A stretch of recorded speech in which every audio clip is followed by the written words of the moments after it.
안녕하세요. 비경입니다. 제가 친구랑 교환 독서를 하고 있어요. 튜브라는 책입니다. 손원평 작가님의 장편 소설인데 김성곤 안드레아라는 주인공이 나와요. 50대의 중년 남성인데 아내와 이혼을 하고 사업을 쫄딱 망해가지고 루저의 삶을 살고 있는 김성곤 씨가 물속에 뛰어들어서 자살 시도를 할까 마음을 먹다가 기온이 너무 차서 찬바람이 너무 차가워서 그 핑계로 오늘은 자살하기엔 글렀다 하면서 시도를 하지 않는 장면이 처음에 나오는데 김성곤이라는 사람이 조금씩 자신의 삶을 개선시켜 나가고 변화하는 내용을 담고 있습니다. 여기 중에서 김성곤 씨의 딸아이 아영이라는 친구가 나오는데 순수한 아이가 가지고 있는 그런 모습이 묘사가 되더라고요. 김성곤 씨는 사업을 여러 번 실패한 다음에 가족들에게 화풀이도 많이 하고 부정적인 말들을 많이 하는 인물로 묘사가 되고 있는데 그에 비해서 딸 아영이는 볼에 닿는 감각, 손에 쥐는 감각, 여러 가지 감각을 느끼고 아주 작은 순간에도 행복감을 느끼는 그런 걸 보고 나도 아영이처럼 다시 살아있다는 감각을 느끼고 싶다 이런 생각을 하는 장면을 읽고 있었습니다. 이야기를 해보고 싶은 부분이 우리가 어른이지만 아이처럼 살아보는 게 어떨까 이런 생각을 항상 하고 있었거든요. 예전부터 친구들한테 나는 아이같이 순수한 면을 가지고 있는 사람이 되고 싶다. 할머니가 되어서도 귀여운 할머니가 되고 싶다. 이렇게 이야기를 했는데요. 재작년에 논술학원에서 일을 했었는데 학생들이 대부분 초등학생들이었어요. 저는 초등학생, 중학생, 고등학생까지도 가르쳐 봤었는데 초등학생들이 주는 에너지가 너무 좋더라고요. 어른들보다 호기심이 강하고 자신의 감정을 잘 못 숨기잖아요. 저 선생님 누구지? 너무 궁금하다. 말 붙이고 싶다. 이렇게 생각을 하면 그 행동 그대로 실천하는 그런 부분을 봤을 때 되게 놀라운 부분이었던 것 같아요. 아이들의 순수하고 투명한 모습을 봤을 때 오히려 어른인 제가 배우게 되는 점도 있더라고요.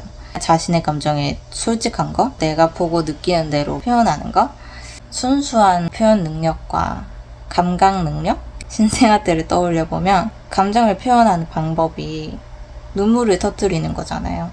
말을 할 수가 없으니까 배가 고플 때, 자고 싶을 때, 짜증이 날 때 생존 본능이었던 거죠. 그리고 조금 더 자란 다음에 어떤 물건이나 대상을 알고자 할 때 손으로 만져보고 입에 넣어보기도 하고 손, 입, 코, 귀 이런 감각들을 통해서 정보를 습득하는 거잖아요. 그런 감각들이 태어났을 때부터 발달할 수밖에 없고 그런데 아이러니하게도 우리는 나이를 먹으면 먹을수록 그 감각 기관이 둔해져요. 아무래도 사회화라는 과정이 있었기 때문이겠죠. 아기들은 공공장소에서 지켜야 할 에티켓 이런 걸 잘 모르잖아요. 그렇게 하면 안 된다. 우리 다 같이 있을 때는 소음을 내면 안 되고 때를 부리면 안 된다. 학교나 사회생활을 하면서 배우게 되고 익히게 되는 매너인 건데 우리가 자신의 감각을 삭히는 거, 죽이는 거 그런 거에 너무나 익숙해져 가고 있다는 생각이 들어요. 나이를 먹으면 먹을수록 이게 물론 체력적인 부분이 좀 바뀌었을 수도 있고 어릴 때는 뭐든지 신기한데 알 것 다 알았다 해가지고 그렇게 새롭고 신기할 것도 없고 그런 식으로 변하는 것 같은데 자연스러운 현상인 것 같기는 해요. 문제는 재미가 없다는 거죠. 삶을 살아가는 데 있어서 느끼는 감각들이 죽게 되면 내가 느끼는 감정들이 너무 한정적이잖아요.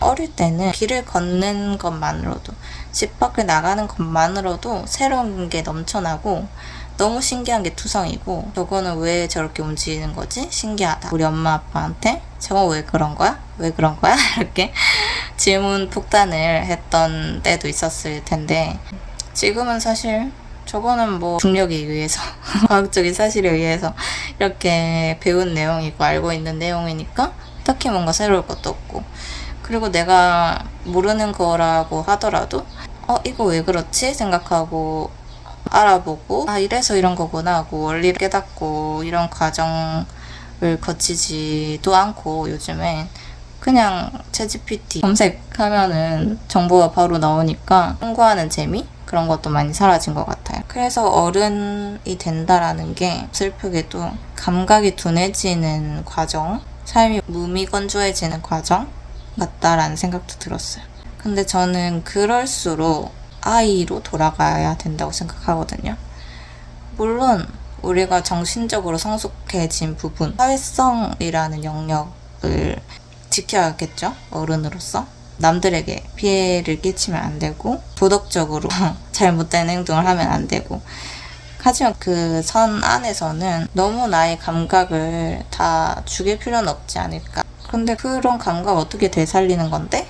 이미 나는 그런 삶에 너무 익숙해져 버렸고 어떻게 하라는 거야? 이런 생각이 들 수가 있잖아요. 제일 효과적인 방법은 아이랑 같이 생활을 하는 거예요. 내가 생각하지 못했던 순수한 질문을 할 때, 예상하지 못한 반응을 했을 때 저까지도 그런 감각이 되살아나는 느낌이고 생동감 많이 느꼈었던 것 같아요. 육아를 하시는 분들도 아마 많이 느끼시지 않을까 싶어요. 그래서 아이를 보면서 배우게 되는 점들이 정말 많은 것 같고, 아이가 없다. 아이를 마주할 수 있는 환경이 아니다? 라고 하시면 그냥 천천히 걸으세요. 자연을 많이 보시고요. 천천히 보세요. 자연을 천천히 보시면 잠시 숨을 돌리고 세상을 돌아볼 수 있는 여유가 생길 거라고 생각합니다.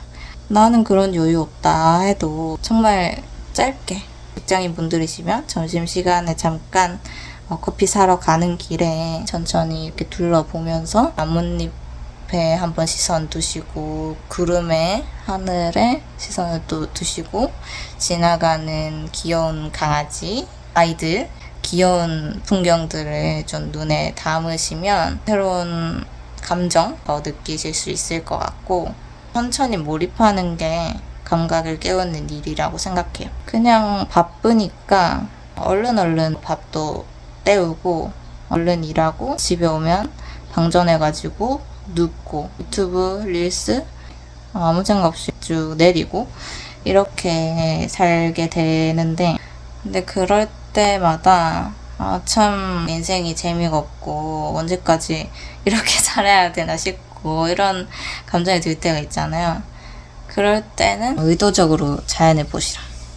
여행을 가시는 것도 좋고, 그럴 시간이나 여유조차 없다라고 하시면 점심시간 퇴근하고 5분이어도 좋으니까 대신 5분 동안 정말 천천히 걸으면서 주변을 담고 벤치에 앉아서 멍하니 봐보시고 하시면 훨씬 조급하고 불안하고 짜증나고 화나는 그런 부정적인 감정들이 가라앉혀질 거라고 생각합니다.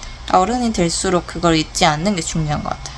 아이의 감각, 그런 순수한 감각을 잊지 않고 지내는 것이 조금 더 내 삶을 즐길 수 있는 힘이 돼주는 것 같습니다. 충분히 여러분들은 잘 하고 계시니까 너무 조급해 하지 마세요. 내가 너무 지금 애서 있다, 스트레스를 많이 받고 있다 라고 느껴지시면 조금 풀어주세요. 오히려 조급하게 움직이고 행동할수록 일을 더 그르칠 수도 있어요. 조급한 불안 때문에 섣부르게 판단을 내리게 되는 경우도 있거든요. 마음의 여유를 갖기, 잠깐 멈추기, 천천히 주변을 돌이켜보기, 그래서 내가 잊고 있었던 감각을 되찾기. 그러다 보면 다시 삶의 템포를 조절하실 수 있지 않을까 싶습니다. 여러분 다 행복하시길 바랍니다. 그럼 오늘도 평온한 하루 되시길 바랍니다. 다음 영상에서 만나요. 안녕.